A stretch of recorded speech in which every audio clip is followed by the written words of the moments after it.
Hay un programa que se televisa todas las noches de 6 a 8 en el canal de la Fox y hay veces en Caracol.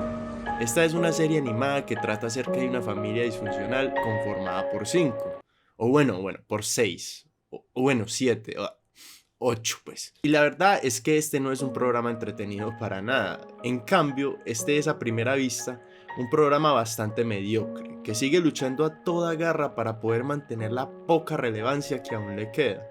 Fuera de eso, lo que es aún peor es que este programa ni siquiera da risa. El programa al que me estoy refiriendo es llamado Los Simpson. Y lo que llama más la atención de todo esto es que esta serie animada parece ser casi igual a otra serie animada de principios de los 90, que también tiene el mismo nombre.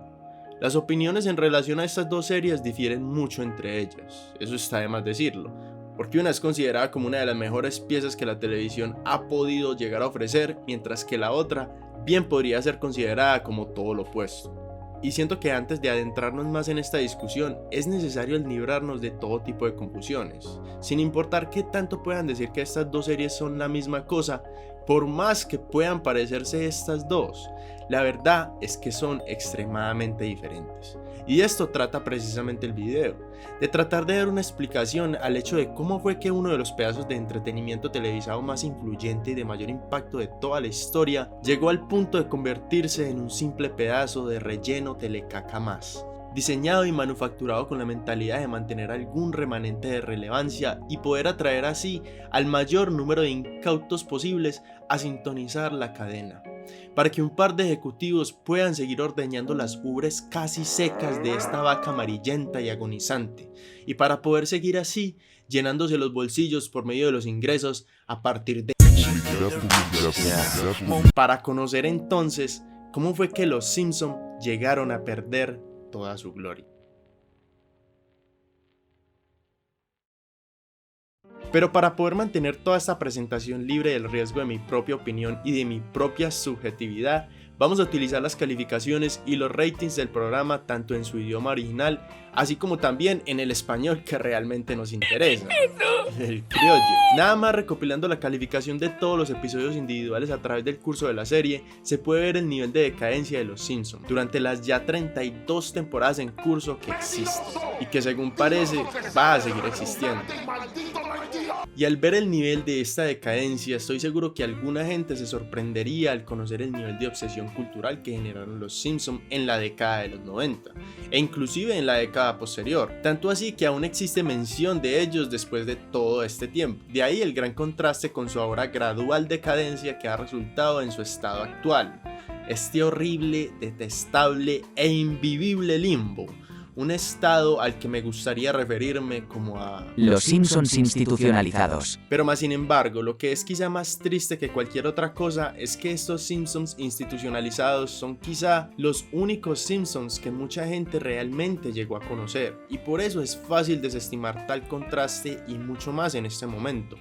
Hasta el punto de que es admisible el llegar a decir que los Simpsons siempre fueron iguales a través de los tiempos, y se excusa así a su decadencia, culpando en contraparte a cómo es que han evolucionado los medios a través de los años. Pero la verdad es que para poder darle explicación al fenómeno cultural que fueron los Simpsons en su momento, es necesario no solo entender a la serie en su fundamento, sino que es más importante aún el tomar en cuenta el contexto del momento de su creación. Los 90s fueron una época muy diferente a la época de ahora, especialmente en materia de entretenimiento, por el hecho de que la primera mitad de esta década estuvo totalmente dominada por telenovelas y sitcoms superficiales que se basaban en un mismo concepto usado y reciclado a morir, concepto proveniente de la tierra donde los sueños se venden como pan caliente, la tierra de la comida rápida y del metabolismo lento, la tierra de la lengua franca. Gringolandia. Teníamos así el mismo programa reciclado, pero con lo que era esencialmente una skin diferente y una que otra ligera variación. Pero lo que siempre tenían en común todos estos programas era el hecho de cómo exaltaban y mostraban de manera constante un estereotipo de la típica familia occidental, con niños pacíficos y obedientes y con padres incondicionalmente amorosos.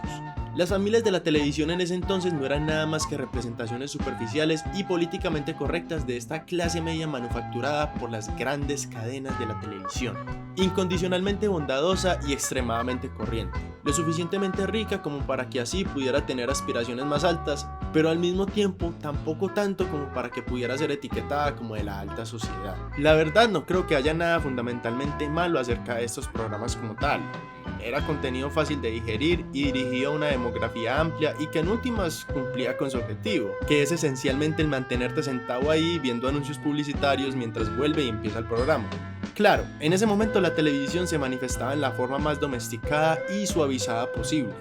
Una dulce complacencia, sutil censura de la televisión del momento al presentar por medio de la repetición de patrones en diferentes programas a la supuesta familia ideal. O sea, básicamente, estamos hablando de la institucionalización del concepto de la típica familia occidental, y parecía que ese iba a ser de ahora en adelante el estado de la comedia y el entretenimiento en la televisión. Pero esa mezcla homogénea de entretenimiento políticamente correcto empezaría a ser desafiada de manera directa el 14 de diciembre de 1989. Literalmente 2 semanas antes del cierre de la década, la cadena de la Fox emitiría el primer episodio de Los Simpson, un especial de Navidad. Con esto, Los Simpson empezarían literalmente a transformar por completo toda la expectativa de las personas acerca del tipo de contenido que podría y que debería de estar en la televisión. Estoy seguro que para personas que experimentaron esto en su momento fue una experiencia un poco extraña, pero sin duda memorable. Yo ni siquiera había nacido. Los Simpson, en vez de tratar de destacar las virtudes comunes de la típica familia occidental como lo estaba haciendo casi cualquier otro programa de la época, estaban rechazando por medio de la sátira y un humor creado y ejecutado a la perfección toda esta noción de lo que debería de ser el entretenimiento para ese momento. De verdad que se hace difícil de imaginar por cómo son los medios de hoy en día, que tratan de explotar el ridículo y el tabú de manera casi sistemática para atraer audiencias, lo que en sí refleja su hipocresía, porque estos medios hoy tratan de explotar todo lo que antes trataban de censurar de manera continua. Es ese contexto lo que explica que los Simpson empezaran a ser reconocidos por llegar a ser casi como una expresión de independencia hacia todas las barreras de lo socialmente aceptado del momento, casi como un grito de rebelión de la contracultura, y todo por medio de la sátira y del humor. Su sátira desmedida, humor fino, afilado y descarado, desafió por completo todas las convenciones tradicionales de los programas de televisión del momento. Y más importante que todo esto, lo hizo con una elegancia que hasta el día de hoy no se ha podido replicar. Además de eso, los Simpson cambiaron por completo la concepción acerca de las series animadas del momento, que solían ser vistas antes como meros mecanismos de entretenimiento barato para niños que nunca iban a llegar al punto de ser tomadas en serio. Los Simpsons pasaron rápidamente a representar a la contracultura, una gran sección de la sociedad compuesta en su mayoría por gente del común, o sea, gente de verdad, no la visión condensada y aprobada por equipos de marketing de lo que se supone que es, o mejor dicho, de cómo debería de ser la gente.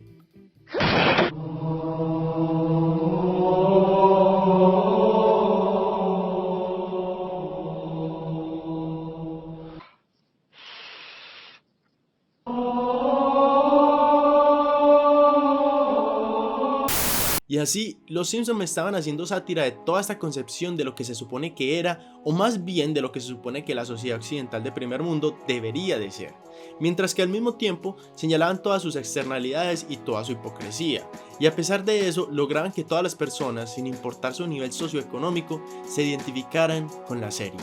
Nada estaba por fuera de los límites, y fue por medio de ese humor sutil y bien logrado que el programa transmitía todo ese desprecio hacia esta supuesta normalidad.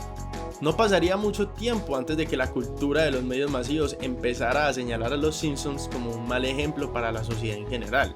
Inclusive el presidente George Bush, ojo, pero el papá, no el hijo, dijo en cierto momento: To make American families a lot more like the Waltons and a lot less like the Simpsons.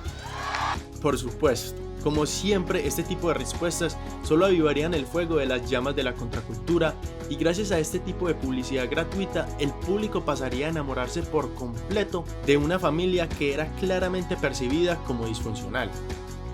Ahora, si naciste después de los 2000, sorpresa, eres un millennial. Y es probable que no hayas experimentado toda la extensión del impacto que tuvieron los Simpsons en la cultura antes de la llegada del nuevo milenio, qué, hijo de puta, lo peor es que lo sigue teniendo, ¿para qué? Es todo ese historial, toda esa trayectoria lo que explica por qué los Simpsons llegaron a convertirse en una de las propiedades intelectuales más grandes y más rentables de todos los tiempos.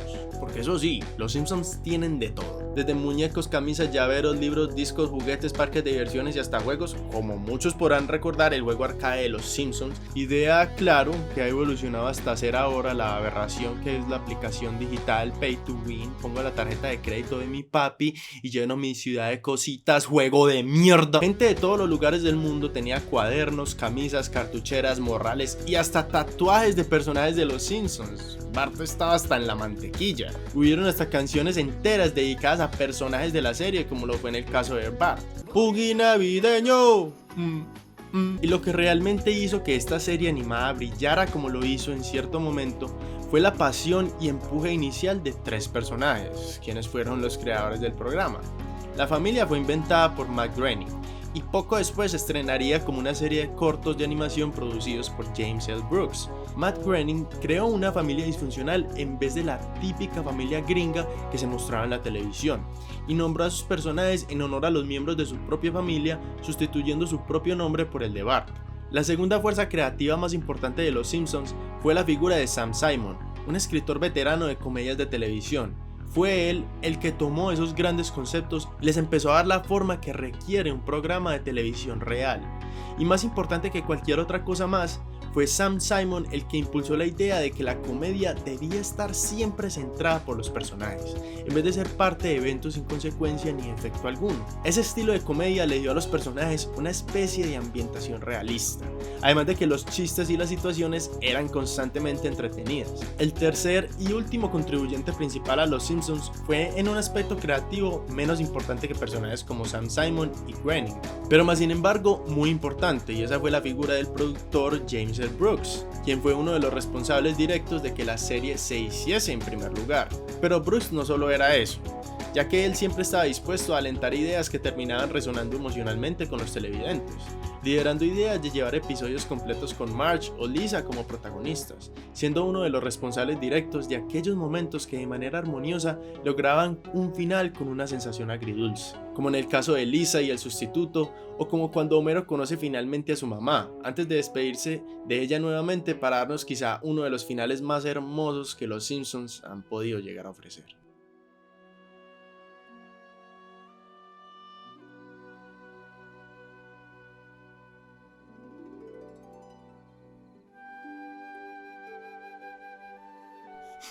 Pura lágrima de macho.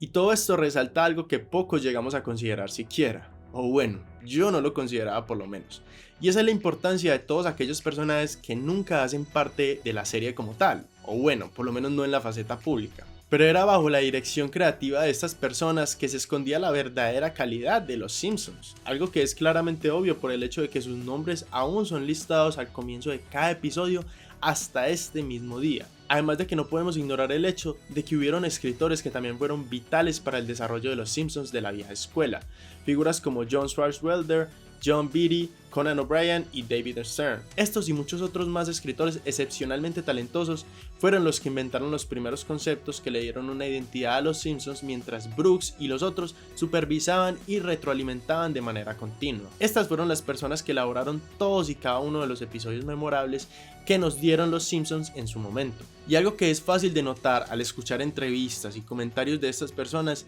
es lo evidente que es ver la cantidad de trabajo que se le dedicó a todos los conceptos, situaciones y chistes presentados en los episodios por medio de los guiones. La vuelta era así.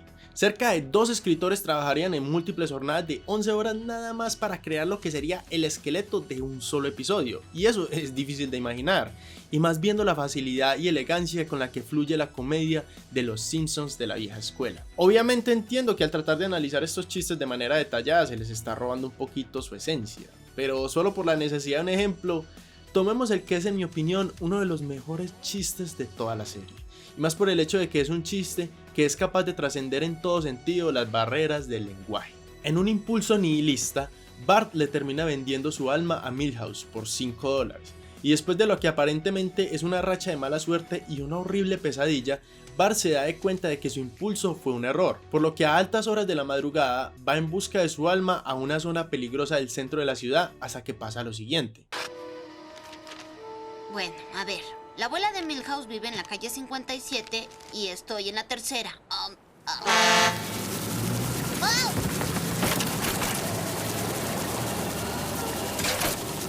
¡Órale, algo de suerte!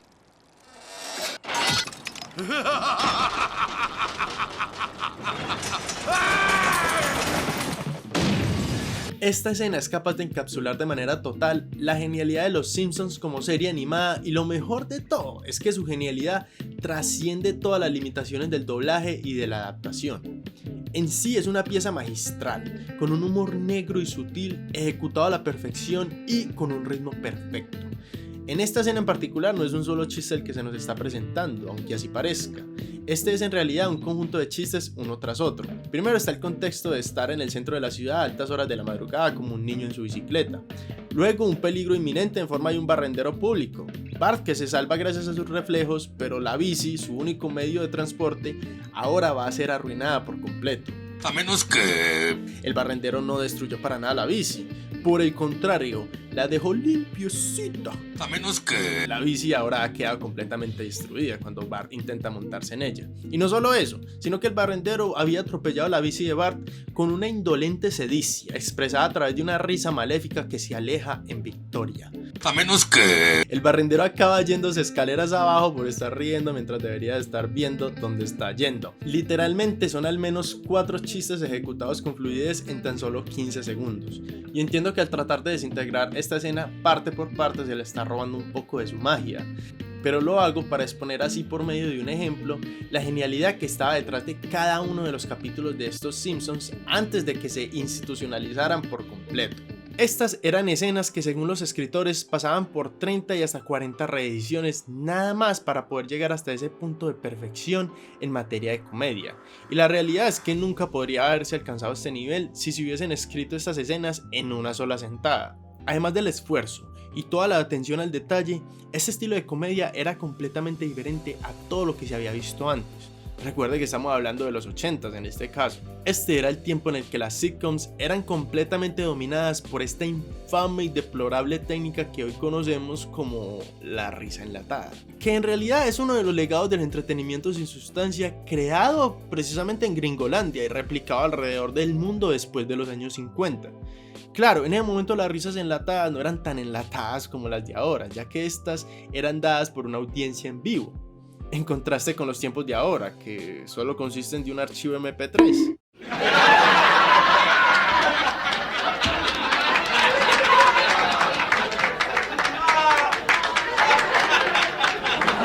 Usada como un mecanismo artificial para introducir chistes mediocres de una sola línea, además de situaciones ridículas o quizá un momento de candente éxtasis sugestivo, la risa enlatada se convirtió en el sello de las comedias tradicionales de ese entonces, y que lastimosamente sigue permaneciendo.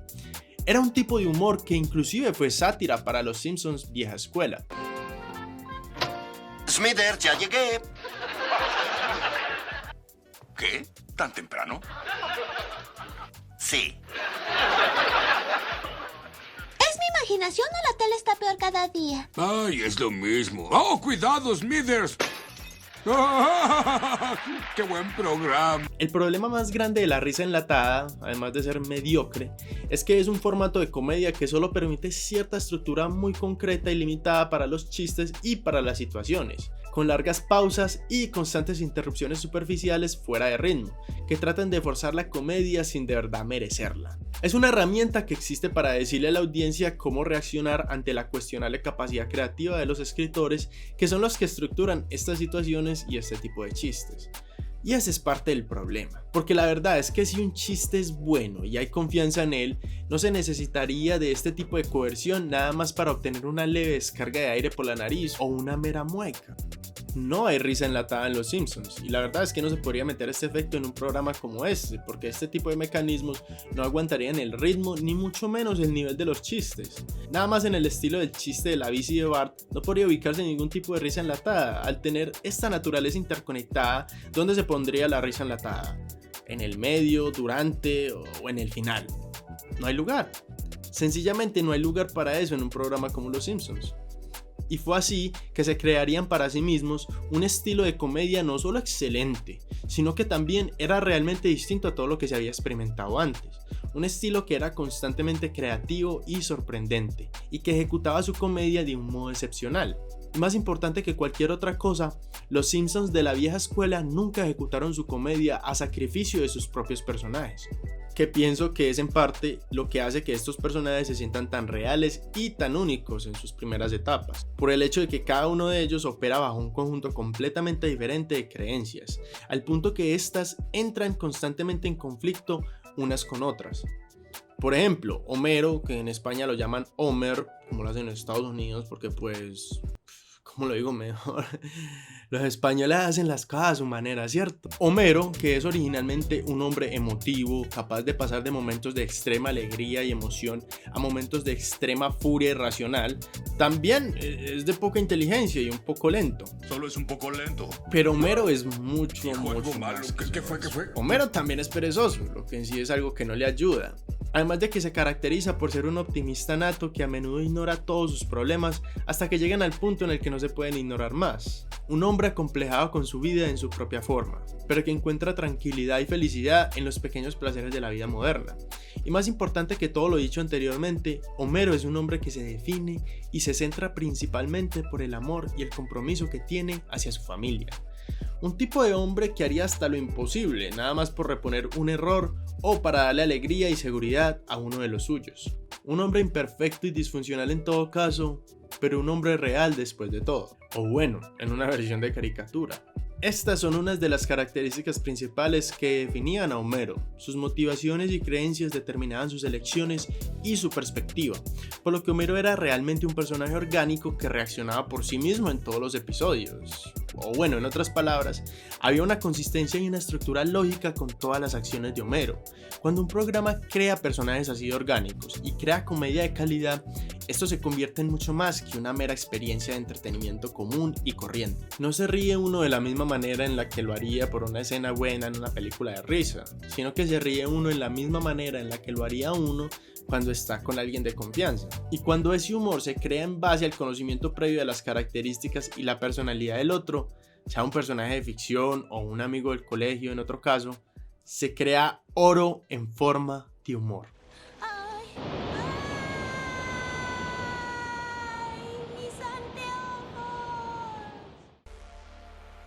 Pero solo cuando estas personalidades se entramaban con las narrativas ideadas por el equipo creativo, ahí era que brillaban las verdaderas fortalezas de la serie, hasta que eventualmente se llegaría a un ciclo surrealista donde todo se reiniciaría después del final de un episodio.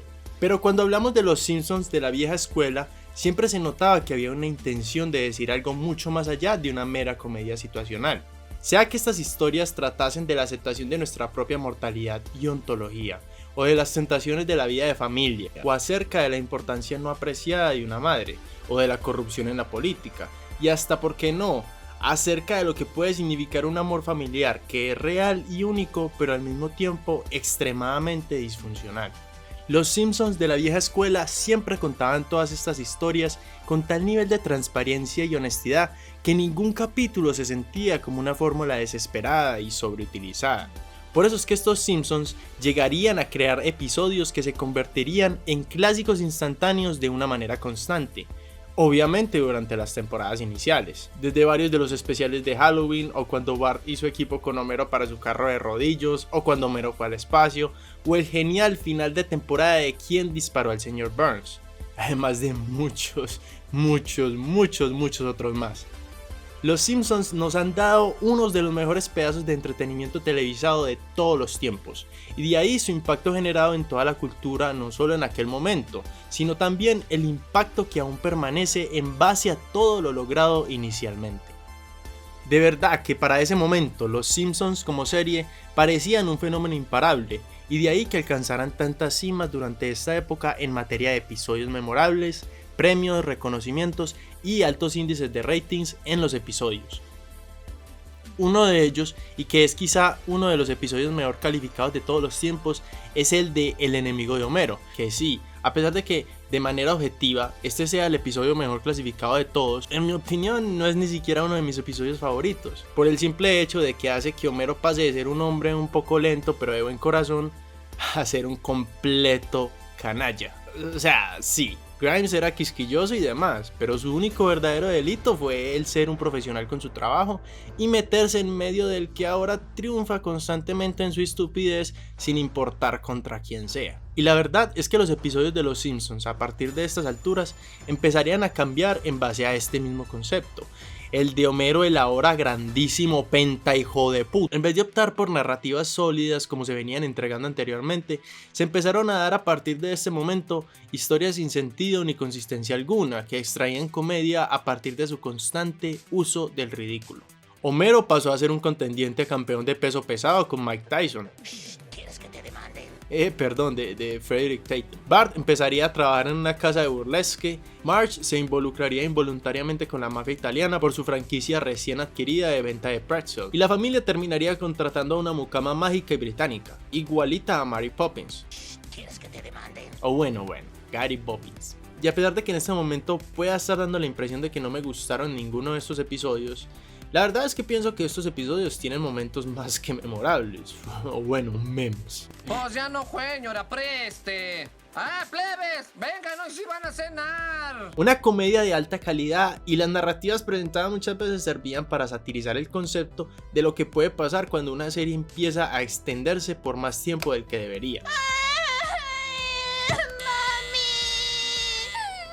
Disculpe, señor, realmente no tiene nada de malo el programa de Tommy y Daly. Es tan bueno como siempre, pero después de tantos años los personajes no tienen el mismo impacto que antes. Yo no lo había captado hasta el momento, pero el episodio de Pucci es una completa parodia en el que si se hace el ejercicio de hacer una analogía de los Simpsons con Tommy y Daly, como lo presentan en el episodio, se puede ver a un grupo de escritores reconociendo ya un estado creativo ya malgastado. Y antes pensaba que este episodio era uno de los peores, pero después de que lo vi con esos ojos me di cuenta de que es hasta un poco ingenioso. Y es precisamente este extraño punto el de estos Simpsons de este momento, ya que en este momento, más o menos para inicios de la octava temporada, estos empezarían a alcanzar un balance distinto, pero más sin embargo muy adecuado. Un balance entre la fortaleza de las narrativas, la comedia situacional en base a los personajes, junto al uso del ridículo para amplificar el impacto de todas estas fortalezas. El inicio de un formato en el que los Simpsons podían tener ahora un ciclo episódico, que se reiniciaba con cada final. Irónico. El fin de mi cruzada contra la televisión es tan acartonado que podría haber salido del más ordinario libreto hollywoodense. ¡Hola, pequeños! ¡Hoy va a ver la cola, papazo! Y empezamos otra vez. Lo que les permitía crear nuevos episodios sin tener que vigilar la consistencia interna de los personajes y poder centrarse así únicamente en la comedia situacional que rodeaba a los personajes. Y la verdad no creo que haya nada fundamentalmente malo en hacer esto. Unos de los mejores momentos de humor de los Simpsons están precisamente en este momento cuando el programa alcanzó este balance. El problema, según lo veo yo, y el inicio de la decadencia se vino a dar fue con la evolución posterior de esta serie hacia un territorio cada vez más alejado de sus fortalezas iniciales, donde estaba cada vez más centrado en el uso del ridículo, dar referencias populares y en crear estereotipos para los personajes que serían constantemente el centro del humor. O bueno, más bien el intento de. Un serio cambio de dirección que solo tendría un impacto definitivo en la 9ª temporada con el episodio dedicado a Skinner, Vida Prestada. ¿Qué está pensando? Gracias por comprar, vuelva pronto. Como muchos de los episodios de la 8ª y 9ª temporada, este capítulo tiene momentos buenos, más que nada por los chistes, pero tampoco es que resalte mucho por encima de los demás. El problema de este episodio radica en que este logra destruir casi por completo toda la integridad ficcional que Skinner tenía como personaje, al igual que en algunos casos diferentes, como cuando Homero se convierte momentáneamente en todo un intelectual, o como cuando Burns tiene un hijo perdido así de la nada, o o como cuando se saca un episodio de refritos y otro con todos los musicales. Era aparente que poco a poco se estaba empezando a traicionar las personalidades de los personajes que se habían construido con todos los episodios pasados, porque Skinner es un ser autoritario, rígido y ordenado. Le gustan mucho las reglas y es un firme creyente del orden y de la jerarquía. Y estas características de Skinner se explican en parte, pues... ¡Johnny! ¡Johnny! ¡Johnny! ¡Súper! Le moví el cerebro. Toda esa comedia y toda esa consistencia interna de los Simpsons fue la verdadera responsable de convertirla en una serie emblemática, y todo eso fue destruido casi por completo con el episodio de Vida Prestada. La premisa del episodio como tal está basada en la idea de que todo lo que hizo Skinner en Skinner es completamente falso. Nada en realidad pasó como pensábamos. Todo lo que dije acerca de Skinner es en realidad mentira. En realidad, el personaje que pensábamos conocer como Skinner es en realidad Armando Barreto, un man ahí todo X de la ciudad capital que cambió de identidad con su oficial del ejército supuestamente muerto en combate, y que después de regresar de la guerra de Vietnam, miente a la madre del verdadero Skinner con el propósito de no lastimar el corazón de esta adorable abuelita que tiene al frente. Claro, esta no es la primera vez que los Simpsons utilizarían una premisa ridícula con sus personajes para poder llevar adelante un episodio. Pero el problema es que este episodio nos estaba diciendo que la dirección de la serie estaba empezando a cambiar en un sentido muy elemental. En el sentido de que ya no importaba sacrificar una narrativa construida durante 7 temporadas, ni mucho menos la integridad de un personaje, nada más por dar un chiste mediocre en una historia que realmente no trasciende en nada. Este cambio, esta perversión hubiese sido más tolerable si hubiese permanecido únicamente en este episodio. Pero este sería el inicio de un subrepticio, sutil y gradual cambio en cómo los Simpsons empezarían a abordar cada episodio de ahora en adelante. Y así, todas las pequeñas partes del programa que antes eran brillantes empezarían a opacarse poco a poco con el paso del tiempo. La consistencia era ahora algo del pasado y la comedia empezaba a resaltar por su mediocridad y uso constante y excesivo del ridículo. Algo había empezado a cambiar para los Simpsons. Algo había empezado a podrirse muy adentro en el aspecto creativo del programa. Y lo triste es que creo que este es un programa que se creó antes de que mi papá y mi mamá se conocieran siquiera. Y yo soy de la tierra de la grilla con extensiones y polímeros y de la narcocultura que se glorifica hasta en Netflix. Y estamos hablando de un programa creado por completo con humor gringo, cultura gringa y creadores gringos. Y heme aquí haciendo un video de un tema que más allá de la barrera cultural y el lenguaje ha moldeado por completo a la gente de Latinoamérica y de todo el mundo. Si los Simpsons latinos, castellanos y demás fueron igual de exitosos, esto no se debió solo al talento y al trabajo en materia de doblaje y adaptación, sino que se debía principalmente desde la base a todo el aspecto creativo que sería basado invariablemente en la lengua franca que es el inglés, allá en Gringolandia. Y precisamente, las cosas empezarían a cambiar en materia del equipo creativo, y es por eso que el fenómeno de la decadencia de los Simpsons puede explicarse por igual en todos los idiomas y en todas las traducciones disponibles. Pero creo que se puede resumir a todo este cambio en calidad en 2 motivos diferentes. Pero para entender el primer motivo, hay que entender primero qué fue lo que pasó con las personas que eran las que hacían que los Simpsons brillaran tal como lo hicieron. Para este momento ya de decadencia, 2 de los personajes principalmente responsables de la creación y posterior calidad de los Simpsons ya se habían ido a trabajar en otros proyectos. Matt Groening estaba trabajando en Futurama, Sam Simon abandonó el programa por diferencias creativas, y para 1995 Brooks ya estaba cada vez menos involucrado con el programa después de unas declaraciones públicas de disputas con otros miembros creativos del programa. Y en el caso del equipo creativo, particularmente en el caso de los escritores, a medida que pasaba el tiempo habían escritores nuevos con cada nueva temporada. Nada más viendo una lista de los escritores del equipo creativo, temporada a temporada, se evidencia este hecho. Ya para este momento, los escritores que habían convertido a la serie en lo que era, empezaron a abandonar el equipo creativo a través de los años, y estos serían reemplazados por otros y estos por otros. Casi que los Simpsons ya institucionalizados de las temporadas posteriores empezaban una temporada con un equipo creativo, solo para después experimentar un éxodo masivo al final de la temporada, y volver a empezar el mismo proceso al inicio de la otra. Los Simpsons en su época dorada ofrecieron comedia de calidad con una estructura y una narrativa que sostiene esa comedia y que la hace resistente a la prueba del tiempo, convirtiéndola no solo en memorable, sino que también en una experiencia que de verdad trasciende los límites del humor simple, tonto y ridículo de la animación tradicional. Un programa que hacía en ese entonces sátira de manera sutil y elegante, y que al mismo tiempo crea episodios, momentos y chistes memorables que hasta el día de hoy siguen teniendo relevancia a través de memes. Inclusive el programa en su época dorada entendía muy a sus adentros el peligro de la complacencia en base a su éxito, del peligro de convertirse ya en contenido popular de mucha fama, y de cómo esto era la raíz del mayor peligro al que se enfrentaban los Simpsons como propiedad intelectual en ese momento de éxito. Si escucho algo más sobre los Simpson, creo que voy a gritar. Primero eran graciosos, ahora son molestos. $18 por esto es un robo. Oye, viejo, esto ya es demasiado. Y ya ahora los Simpsons están en todo, tienen película, mercancía, aplicaciones digitales, juegos, músicas, camisas oficiales, camisas piratas que encuentran en el hueco, juguetes, o sea, de todo. Y este epítome de la fama del programa sería cuando los ratings del show empezarían su decadencia lenta pero segura hacia la mediocridad. Para cuando estaban en la temporada número 20, solo permanecía un mínimo porcentaje del equipo creativo que había empezado. Y aunque parezca, no es mi intención la de insultar la capacidad creativa ni el talento de nadie, ni siquiera el apuntar el dedo hacia una persona en específico para dar la culpa de la decadencia de los Simpsons.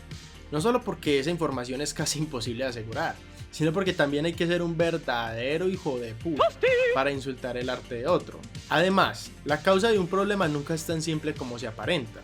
Lo que sí es algo que todos podemos ver es el notable cambio de calidad que tuvo el programa a través del tiempo, y la diferencia en los índices de ratings de las temporadas, tanto pasadas como actuales, que de por sí nos dicen la verdad de esta amarillenta decadencia. Es por eso que, tal como empecé diciendo en este video, hay en realidad dos tipos diferentes de los Simpsons, e igualmente hay dos tipos de personajes entonces en estas dos series. Mi vieja mula ya no es lo que era, ya no es lo que era, ya no es lo que... En el caso de Homero, por ejemplo, sí, era un hombre ignorante, perezoso, temperamental, pero a pesar de todo un hombre de buenas intenciones y un hombre de familia y honor. En otras palabras, a Homero le nacía ser un buen papá. Era por culpa de sus falencias que se veía atrapado en todo tipo de situaciones y problemas que después intentaba remediar con todo corazón. Y esto nos dio momentos memorables, emotivos y de comedia de calidad, en el que Homero era auténticamente Homero, con un comentario social que señalaba el hecho de que sin importar lo disfuncional que pudiese llegar a ser una familia, siempre podía existir amor en ella, y eso era lo importante después de todo. Pero el Homero nuevo, el institucionalizado ese, es en esencia un molesto y ruidoso idiota, un sociópata glorificado, indestructible y supremamente confiado en sí mismo. Un canalla que no tiene tiempo, atención o esfuerzo alguno para los miembros de su propia familia, capaz de sumirse de cabeza hacia los problemas más extremos por las razones más ridículas sin importar las posibles repercusiones. En vez de hacer un comentario o comedia real, Homero se convirtió en una copia barata de sí mismo, ejecutando chistes mediocres dependientes nada más de la referencia a cosas populares. Y este cambio se sintió no solo en cada miembro de la familia Simpson, sino también en cada personaje residente en Springfield, llegando en ocasiones hasta destruir personajes completos, como por ejemplo en el caso de Moe, que pasó de ser un personaje complejo, agresivo y con nexos misteriosos y criminales con su bar, a un aburrido y solitario personaje que ocasionalmente encuentra cómo meterse en mitad de los Simpsons como familia. Lisa pasó de ser una niña intelectual, alienada y escéptica, portadora de una bizarra sabiduría mezclada con la inocencia de una niña de 8 años, a ser una niña que ahora sigue religiosamente todas las tendencias populares del momento, convirtiéndose en una parodia de ella misma. Barney pasó a ser un alcohólico solitario y acomplejado, de tener una de las adicciones más útiles y peligrosas que abundan en la sociedad, a ser un man ahí cualquiera que toma café. Es casi como si cada rincón, cada personaje, cada característica de Springfield, sin importar lo pequeña que pudiese llegar a ser, se estuviese suavizando, esterilizando y limpiando, todo en el nombre de la rectitud política y del entretenimiento tradicional e institucionalizado. Los personajes estaban poco a poco decayendo y evolucionando en simples caricaturas unidimensionales de ellas mismas. Tomen lo que necesiten de nuestras boutiques hasta que se levanten. Gracias a Dios por Hollywood, donde la gente sí se da la mano. los Simpsons nacieron como una expresión de asco hacia toda la práctica de idolatrar a las celebridades y hacia todo lo popular, así como también los Simpsons se basaban en un odio radical y pasional hacia todo tipo de comedia y de expresión pseudoartística, corporativa e institucionalizada del cine y la televisión. El entretenimiento antes era homogéneo y se caracterizaba por ser políticamente correcto. En cambio, los Simpsons, que nacieron a finales de los 80, tuvieron una amplia ventaja en base a su ángulo cínico hacia todo lo que se consideraba normal y aceptado en el momento. El programa solía ser como una navaja afilada, que cortaba a través de la cultura y a través de todo lo que fuera popular, inclusive cuando se trataba de ellos mismos. Pero 10 años después, los Simpsons ya no eran para nada sátira de la cultura o de los medios masivos. Los Simpsons eran ya la representación encarnada de todo lo popular y de los medios masivos, así como de todo lo que es tradicionalmente aceptado. También habían perdido toda su habilidad para hacer sátira de la cultura y de todo lo popular, y el talento de las voces nunca va a ser suficiente como para cargar de por sí solas un trabajo que requiere un esfuerzo grupal de todo el equipo creativo. Una vez percibida como una crítica hacia todos los estereotipos de la televisión tradicional, los Simpsons pasarían a ser parodia de otros programas del momento. El último episodio de la 11ª temporada, Detrás de la Risa, revela precisamente este estado fatigado en el que se encontraban los Simpsons de ahora en adelante. Para ese momento el programa ya llevaba mucho tiempo en el aire, y por consecuencia era evidente que se necesitaba renovar su identidad para que se pudiese seguir teniendo así algún remanente de relevancia, y la gente en cargo del programa realizó esta transición de la manera más mediocre y decepcionante posible. Por el hecho de que en vez de aprovechar la oportunidad de tratar la idea de la fama y el hecho de ser ídolos de lo popular con el cinismo y humor anteriormente demostrado ya para la 8ª temporada, se sumergieron por completo en la idea de la fama y de lo popular con gusto.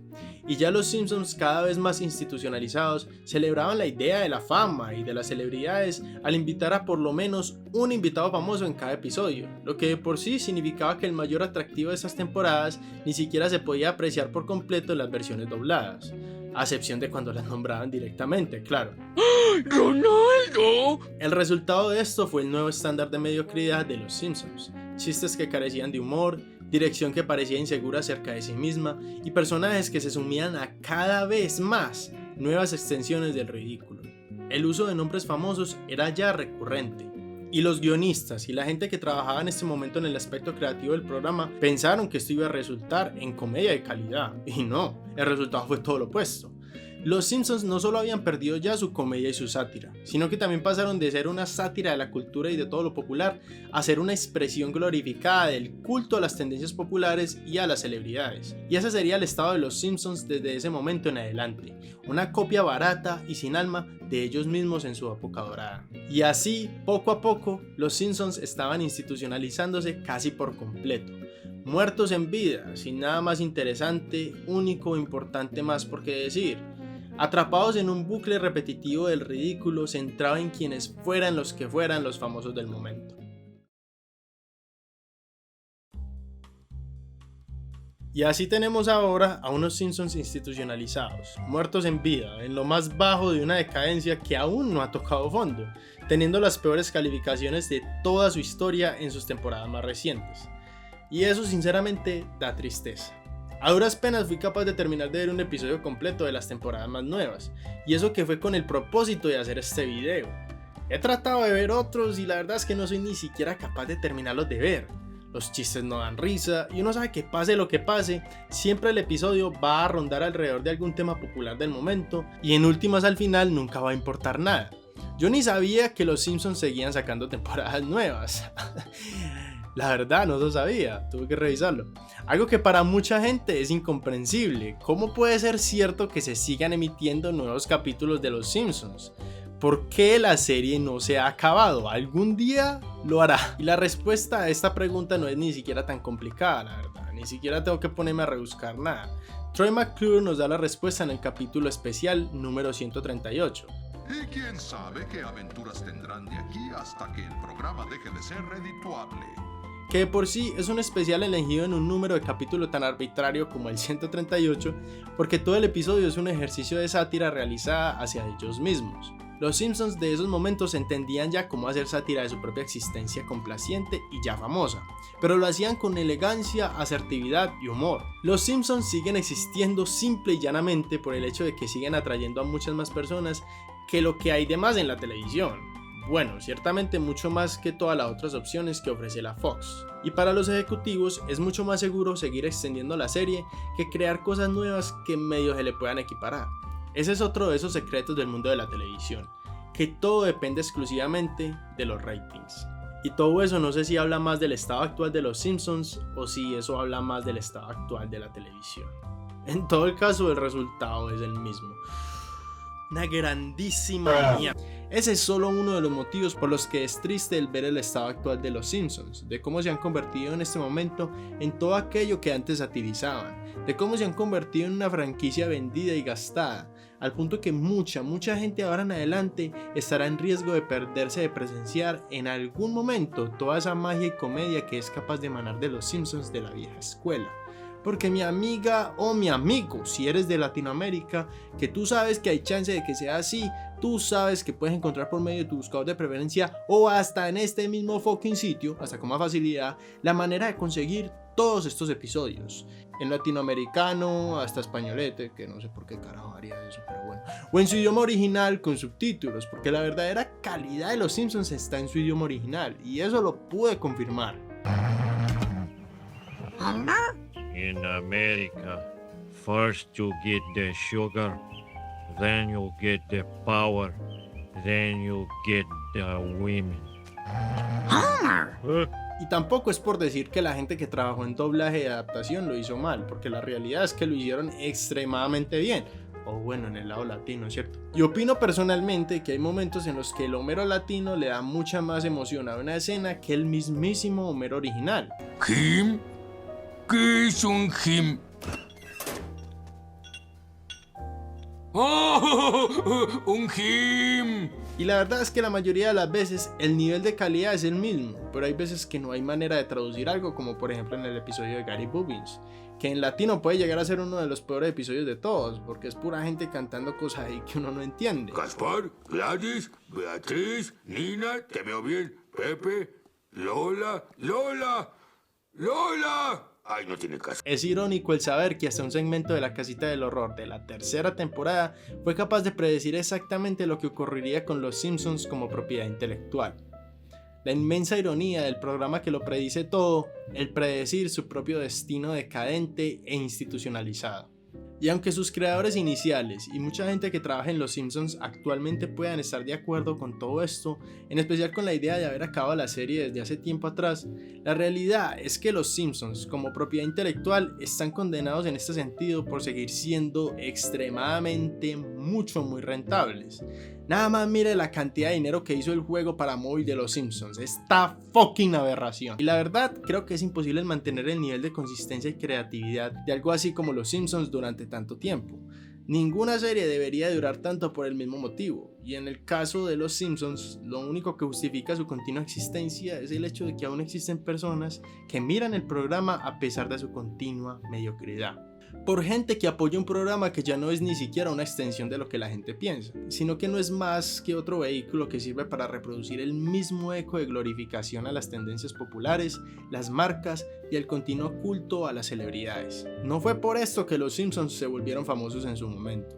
La serie adquirió su gloria por el hecho de que era una de las expresiones más puras y honestas de todo lo que representaba la contracultura de ese momento. Fue una serie animada que moldeó por completo a una generación alrededor de todo el mundo y que transformó por completo el entretenimiento, no solo el animado, y además brindó joyas a la comedia con múltiples momentos memorables. Era sin duda un contendiente al título de mejor serie animada de todos los tiempos. Y bueno, la verdad es que en mi opinión lo sigue siendo. Pero no se puede negar que ahora no es más que una copia barata, vacía y sin propósito de ella misma, que solo reproduce y glorifica todo lo que un día, hace mucho tiempo, era su inspiración para hacer buen humor y sátira.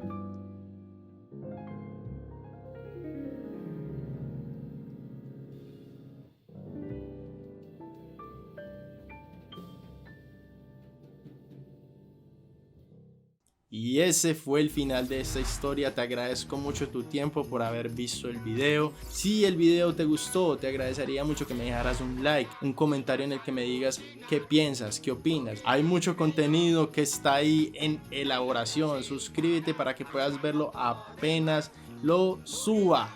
Y nada más, te agradezco mucho. Hasta la próxima. Chao.